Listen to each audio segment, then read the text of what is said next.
Hey guys, it's Jaime Rivera from Pocketnow.com, and this is part 3 of the video review for the HP iPAQ 110. In this edition, we're going to go through media capabilities and a couple of bugs I've noticed after a couple of weeks of usage. Media capabilities is probably one of my disappointments. One of the things I didn't like about this device is that even though you have a PXA 310 processor, which has 624 megahertz of processing power, I converted the Bourne Ultimatum through SPV Mobile DVD, which is 320 by 240, which is QVGA resolution under 25 frames per second, which will render a 437 kbps video. And even though you're supposed to have all this power and the processor has enhanced media capabilities, there is a little bit of lagging, probably a small fraction of a second. But I would have expected, and you'll notice that there's a small little bit of lagging here.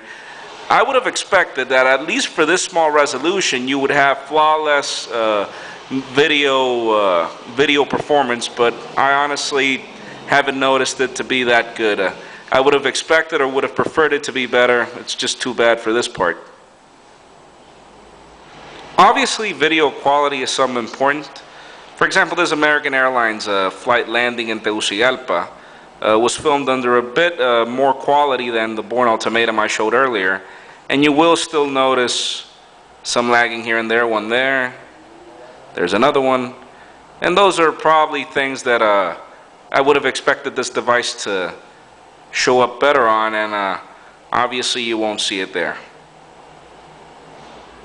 And then obviously when you bring larger videos, like for example part 2 of our video review, which was filmed at 3640 kbps under VGA resolution, lagging just keeps on getting bigger and bigger.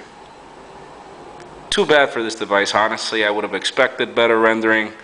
It has a large processor. It's really good for its price range. It's just too bad. Video performance is definitely not what I expected. Gaming performance isn't bad. I was just expecting that probably the device would understand the commands better, because of obviously it's a Windows Mobile Classic device and it has the same buttons for when this game was configured. Anybody remember Wolfenstein 3D from DOS? Here it is.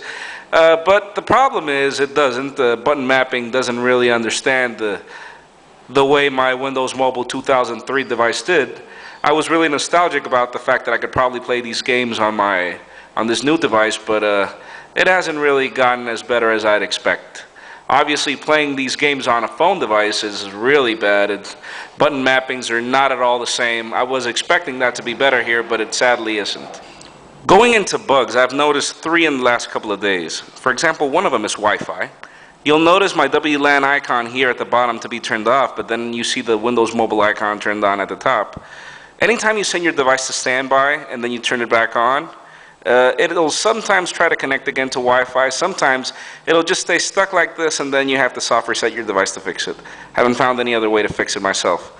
Another one, for example, is the fact that if you enable GPRS connection on the BT Phone Manager, then whenever you're connected to Wi-Fi and you lose your Wi-Fi connection by some issue like distance or something, it'll start to try to connect to the GPRS connection uncontrollably.